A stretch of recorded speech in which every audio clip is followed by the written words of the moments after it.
DC pinjol akan segera dipecat secara massal karena dampak banyaknya nasabah yang gagal bayar. Dan ini akan mengganggu cash flow ya, keuangan dari pinjol-pinjol tersebut, sehingga mereka nggak mampu lagi buat bayar DC lapangan, jadi DC lapangan akan berkurang total.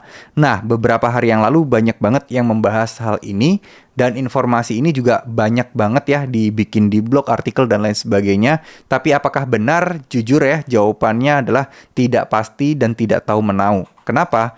Karena ini bisa jadi dicanangkan atau mungkin diinisiasi dari beberapa orang gitu ya, yang memang istilahnya ya pengen ngangkat masalah seperti ini, dan ya informasi kevalitannya itu masih belum bisa dipegang gitu loh. Maksudnya belum valid banget. Kalaupun pinjol keuangannya terganggu ya jelas, karena semakin banyak nasabah yang galbay, pasti mereka akan terganggu. Tapi itu berlaku di beberapa pinjol aja ya, pinjol menengah ke bawah lah istilahnya. Kalau pinjol-pinjol gede kayak Aku Laku, Kredivo, kayak gitu ya, itu kan pinjol gede ya. Mereka grupnya juga gede banget. Jadi kalau dibilang mereka akan menghapus semua DC dan menghilangkan DC, kok rasanya nggak realistis gitu ya. Karena backingan mereka kuat, cash flow mereka juga kuat, dan buktinya banyak kan yang galbay di Aku Laku, Kredivo, Shopee, dan lain sebagainya. Tapi data di OJK itu di akhir tahun kemarin aja, itu pinjol malah menunjukkan keuntungan, teman-teman. Bukan malah kerugian yang kita bayangkan gitu ya, karena banyaknya nasabah yang galbay.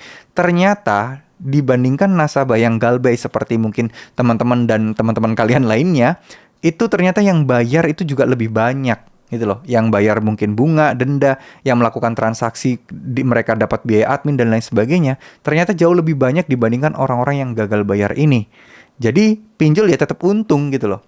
Nah, adapun kalau memang kondisi cash flow-nya mereka berantakan, banyak yang galbay dan kekurangan keuangan, ya itu mungkin terjadi kalau memang dari awal cash flow pinjol itu udah bermasalah. Apalagi untuk menyesuaikan atau mengikuti syarat minimal ada saldo kas di kuartal pertama kedua sebesar 12,5 miliar ini, banyak yang sampai berusaha payah untuk mencapainya. Itu pasti hal ini akan sangat mempengaruhi. Ya, pengeluaran sedikit pun itu akan sangat mempengaruhi. Yaitu pengeluaran yang mungkin lebih ke fokus ke pengadaan DC lapangan kali ya, field collector, yang mana mereka harus membayar hal tersebut, tapi timbal baliknya nggak maksimal juga. Ya mungkin hal inilah yang tentu saja akan membuat ya pinjol-pinjol itu bisa jadi akan galbay gitu ya, karena banyaknya galbay akan menghapuskan DC lapangan serempak. Tapi teman-teman ya, kita realistis aja, informasi kayak gini itu udah dari tahun 2020, 2021, 2022 itu terus-terusan ada dan nggak terbukti kebenarannya.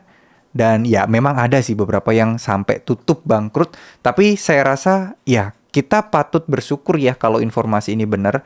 Bukan berarti kita nggak seneng kalau hal itu terjadi. Karena ya semakin nggak ada DC, harusnya proses penagihannya itu nggak membuat orang semakin nekat, nggak membuat orang semakin tenang. Kadang DC-DC yang menagih itu sebenarnya mereka sudah dapat acuan dari OJK dan juga dari perusahaan pinjolnya. Tapi mereka menghalalkan segala cara untuk melakukan proses penagihan, yang mana itu sangat-sangat merugikan nasabah yang gagal bayar. Tenang-tenang aja mereka masih berusaha dan berupaya untuk mencari uang gitu loh. Apalagi diganggu dan diusik, ya mentalnya dijatuhkan dan dibuat gelisah, kan justru malah akan mempersulit mereka untuk memperbaiki finansialnya. Kalau mereka nggak bisa memperbaikinya, ya gimana caranya untuk membayarnya. Jadi sebenarnya saya setuju banget kalau memang DC pinjol ini akan dihapuskan atau ya kena dampak. Karena ya memang DC lapangan ini, percaya atau tidak, ya mereka masih menjadi top nomor 1 deh yang paling ditakuti oleh teman-teman nasabah yang gagal bayar di aplikasi pinjaman online. Ya, jadi mungkin segitu dulu. Kalau ditanya informasi ini benar atau tidak, ya kita tinggal tunggu aja apakah benar. Tapi menurut saya ya mungkin ada beberapa pinjol lah yang mengalaminya, nggak semua ya. Kalau ada yang bilang semua serempak, menurut saya hampir kecil kemungkinannya. Oke, terima kasih. Wassalamualaikum warahmatullahi wabarakatuh.